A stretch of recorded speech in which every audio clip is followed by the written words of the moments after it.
Sir हम लोग जानना चाहेंगे, आज शायद पूरे रियल एस्टेट की इंडस्ट्री को जानना चाहेंगे वीना डेवलपर्स की जर्नी। आज 35 प्लस इयर्स, इतने सारे प्रोजेक्ट्स डिलीवर किए before time. Sir we would like to know from you. मेरी जर्नी तो स्टार्ट हुई है वसई से। पहला प्रोजेक्ट हमने जो बनाया वो 20,000 फुट का प्रोजेक्ट था, और उसके बाद में मैंने नाला सोपरा में एक प्रोजेक्ट चालू किया था 1989 के अंदर। वो कमर्शियल प्रोजेक्ट था, लेकिन ओवरऑल जब बिजनेस स्टार्ट किया तभी एक मन में एक भावना थी कि जो बायर्स बॉम्बे में जो फ्लैट लेते उसका एक सपना रहता है, और उस सपने को कभी उसको आँच नहीं आनी चाहिए, उसको कभी तकलीफ नहीं होनी चाहिए, और जो विश्वास से हमारे पास आया उससे दुगना विश्वास से उसको डिलीवरी देनी चाहिए। तो आज तक प्रिंसिपल हमने बहुत मेंटेन किया है। 35 साल के अंदर जो भाव में बुकिंग किया, उसके बाद में मार्केट में कितना भी चेंजेस आया, हमने लाइफ में कभी किसी से ₹1 एक्स्ट्रा पैसा नहीं लिया है। जो कमिटमेंट किया है, जो एमिटीज कमिट किया वो एमिटीज दिया है, जो टाइम बाउंड प्रोग्राम दिया वो टाइम बाउंड प्रोग्राम में काम कंप्लीट किया है। तो इन सब बात को हम ध्यान में रखते हैं, और कस्टमर का जो इन्वेस्टमेंट हमारे पास हुआ है उस रुपये की वैल्यू हम बहुत अच्छी तरह समझते हैं, और आने वाले दिन में उसके फैमिली के परिवार वाले लोग ही हमारे वहाँ सजेस्ट करते हैं कि भाई आप वीना में फ्लैट लो।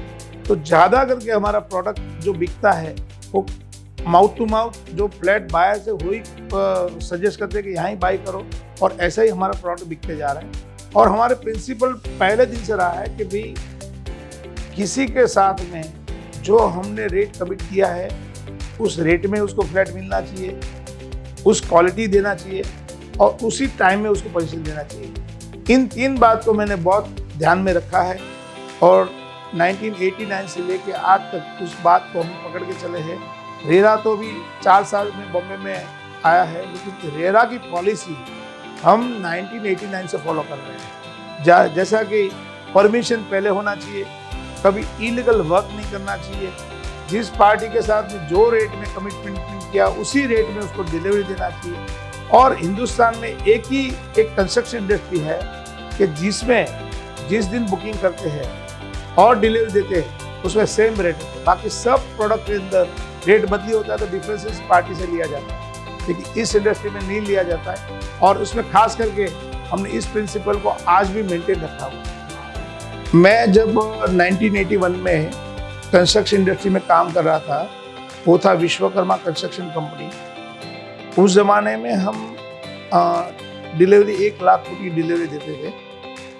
तब हमारे पास बायर्स लोग फ्लैट लेने को आता था, तभी फ्लैट की वैल्यू होती थी 2 लाख से 2.5 लाख रुपया, मैक्सिमम 2 लाख से 2.5 लाख रुपया, लाख रुपया, 1.5 लाख रुपया, 2 लाख रुपया, 2.5 लाख रुपया, ये वैल्यू में फ्लैट बिकते थे। लेकिन जब बायर्स हमारे पास फ्लैट बुक करने को आते थे तभी उसके पास टोकन के लिए 1,000 रुपया लेना होता है। जब एग्रीमेंट बनाते हैं तभी वो लोग 5,000 रुपये बुकिंग के लिए एग्रीमेंट में देते थे। तब खास करके महाराष्ट्रन फैमिली जो आते थे उसमें वो सोने से सज के फीमेल आती है और खुशी खुशी बाय फ्लैट करते हैं।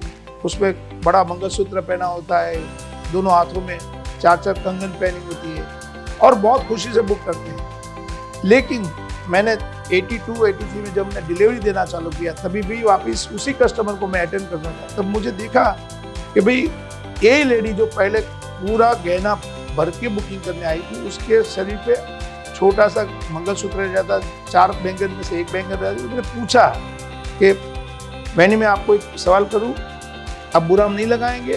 तो बोलता है नहीं। तो बोलता है कि भाई आप जिस दिन पहले बुकिंग किया तब आप पूरा सज धज के आई थी, और अब जो पोजीशन लेने को आया तभी आप इतना कम गहना क्यों पहना है?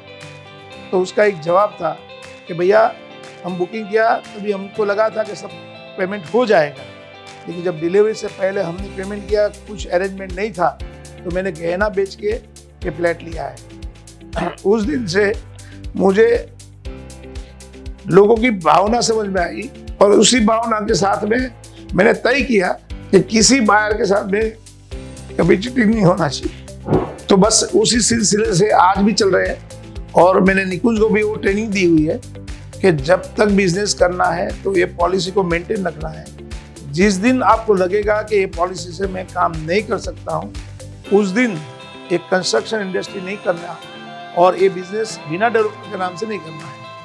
तो भगवान की मेहरबानी से, फैमिली का संस्कार से आज मेरे चारों बच्चे लोग मेरी पॉलिसी को फॉलो कर रहा है। और हमारा आज तक का कोई रिकॉर्ड नहीं है कि किसी के साथ में हमने एक कैंसिलेशन का 50 रुपया भी कैंसिल किया होगा। लोग बिल्डर इंडस्ट्री में कानूनी लॉ है कि 10% आप फॉरफिट कर सकते हैं, लेकिन अभी तक हमने आज तक किसी को भी फॉरफिट अमाउंट नहीं किया है। और मैं तो ईश्वर से यही चाहता हूँ, चाहे बिजनेस कितना बढ़े नहीं बढ़े वो तो अपना भाग्य की बात है, लेकिन जितना भी काम करें वो नीतिमत्ता से करेंगे तो उसमें जरूर कुदरत का आशीर्वाद रहता ही है और सक्सेस मिलती है, ये मेरा खुद का विश्वास है।